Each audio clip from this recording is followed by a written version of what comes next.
आज के वक्त में दुबई दुनिया भर के लिए आकर्षण बना हुआ है, लेकिन ऐसा हमेशा से नहीं था। एक वक्त था जब दुबई में दूर तरह तक बस रेत के मैदान हुआ करते थे। ऐसे में सवाल ये है कि दुबई की वो कौन सी कहानी है जिसे बहुत ही कम लोग जानते हैं।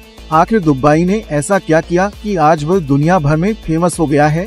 वैसे तो बहुत सारे लोगों को लगता है कि दुबई आज जो कुछ है उसकी वजह है कच्चा तेल, जिसके दम पर दुबई इतना डेवलप हो गया है। खैर, आपको बता दें कि ऐसा बिल्कुल नहीं है। अब सवाल ये है कि अगर तेल से दुबई अमीर नहीं बना तो फिर वो क्या है जिसकी मदद से आज दुनिया इतना लग्जरी डेस्टिनेशन हो दुबई बीकम रिच बन गया है। आए जानते हैं एक रेगिस्तान के दुबई बनने की कहानी। इसकी कहानी शुरू हुई थी कई दशक पहले। ये सब मुमकिन हुआ दुबई के शेख राशिद बिन सईद अल मक्तूम और उनके बेटे शेख मोहम्मद बिन राशिद अल मक्तूम की वजह से। दुबई के विकास की दास्तां तब शुरू हुई जब ओमान और इराक जैसे दुबई के आसपास के इलाकों के लिए दुबई एक कनेक्टिविटी रूट की तरह सामने आया। एक ट्रेडिंग पॉइंट बनने से पहले तक दुबई सिर्फ मोती पैदा करने और मछली के बिजनेस के लिए जाना जाता था। उसके बाद दुबई दुनिया की नजर में आने लगा। दुबई में तेल का भंडार मिला तो बदल गया सब। 1950 के दशक में दुबई में तेल की खोज हुई, जिसके बाद दुबई समेत पूरे यूएई की इकोनॉमी तेजी से बढ़ने लगी। हालांकि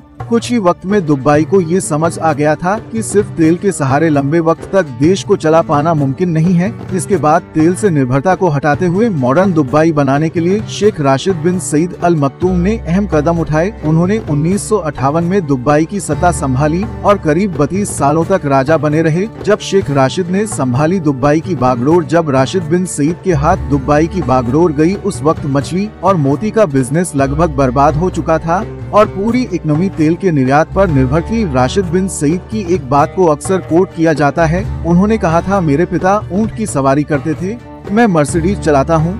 मेरा बेटा लैंड रोवर चलाता है, उसका बेटा लैंड रोवर चलाएगा, लेकिन उसका बेटा ऊंट की सवारी करेगा। यानी उनका कहने का ये मतलब था कि तेल का खजाना लंबे वक्त तक देश को आगे नहीं ले जा पाएगा। कमाई के दूसरे तरीकों पर किया फोकस। इसके बाद राशिद बिन सईद ने कमाई के दूसरे तरीकों पर फोकस करना शुरू किया। वह सीधे पहुंचे ट्रेडिंग पोर्ट पर और उसे डेवलप किया। वहां पर एक ड्राई डॉक भी बनाया जहां तमाम शिप रिपेयर किए जाते थे। उस वक्त तक आसपास के देशों में ये पहला ऐसा डॉक था। उसके बाद पोर्ट के आसपास के इलाकों को विकसित किया और उसकी पूरे दुबई से कनेक्टिविटी का इंतजाम किया। उन्होंने 1975 कनेक्टिविटी के मकसद से अल शिंघा टनल बनानी शुरू की, जिससे इंटरनल कनेक्टिविटी आसान हो गई। स्काई स्क्रैपर भी बनाए। 1979 में उन्होंने दुबई में होने वाले इवेंट्स के लिए एक स्काई स्क्रैपर बनाने का फैसला किया। बता दें कि जिस बिल्डिंग की ऊंचाई 490 फुट से अधिक होती है उसे स्काई स्क्रैपर कहा जाता है। इसके बाद 39 मंजिला दुबई वर्ल्ड ट्रेड सेंटर बनाया गया, जो खूब फेमस हुआ। कमर्शियल फ्री जोन ने की दुबई की मदद। दुबई को अमीर बनाने का एक बड़ा क्रेडिट जाता है कमर्शियल फ्री जोन को, जिसे 1990 में बनाया गया था। बता दें कि कमर्शियल फ्री जोन उसे कहते हैं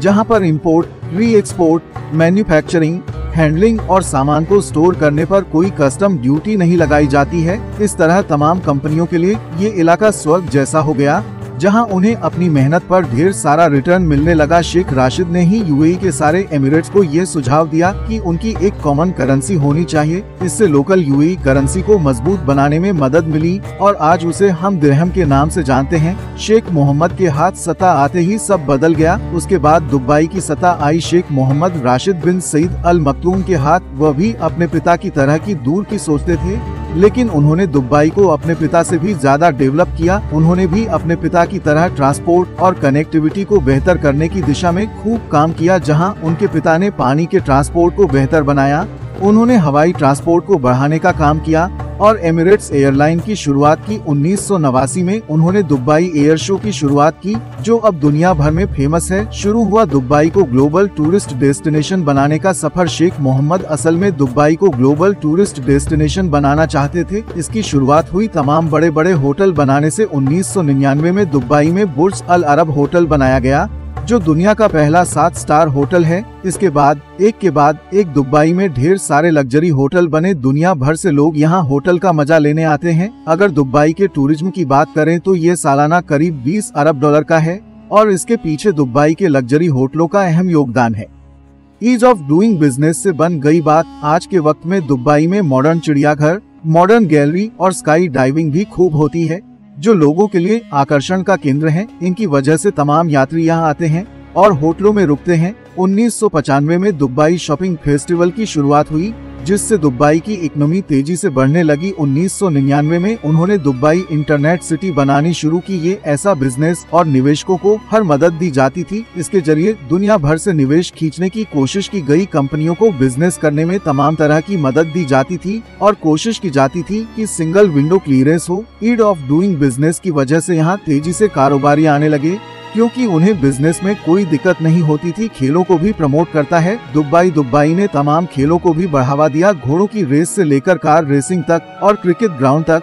दुबई में सब कुछ मौजूद है। वहाँ आर्टिफिशियल फार्मलैंड बनाए गए हैं और मिनी फॉरेस्ट भी डेवलप कराए गए हैं। इतना ही नहीं, समुद्र के पानी को पीने योग्य बनाने के लिए भी मशीनों की मदद ली गई और मॉडर्न दुबई बन पाया। समुद्र में बना दिया मैनमेड आइलैंड। दुबई में ही पाल्म जुमेराह भी है, जो एक मैन मेड आइलैंड है, यानी इस आइलैंड को दुबई ने आर्टिफिशियल तरीके से बनाया है। इसे बनाने के लिए समुद्र में मिट्टी डालकर आइलैंड बनाया गया है। इसे भी इतने क्रिएटिव तरीके से बनाया है कि ये सैटेलाइट से देखने पर या आसमान से देखने पर एक पेड़ जैसा लगता है। इसमें बहुत सारे घर बने हुए हैं। कहां से कितने पैसे कमाता है दुबई? बहुत से लोगों को लगता है कि दुबई की कमाई कच्चे तेल से होती है। यहाँ आपको बता दें कि दुबई की जीडीपी में कच्चे तेल की हिस्सेदारी बस 1-2% है। वहीं दुबई की सबसे बड़ी कमाई हिस्सेदारी आती है टूरिज्म से, जो करीब 20% है।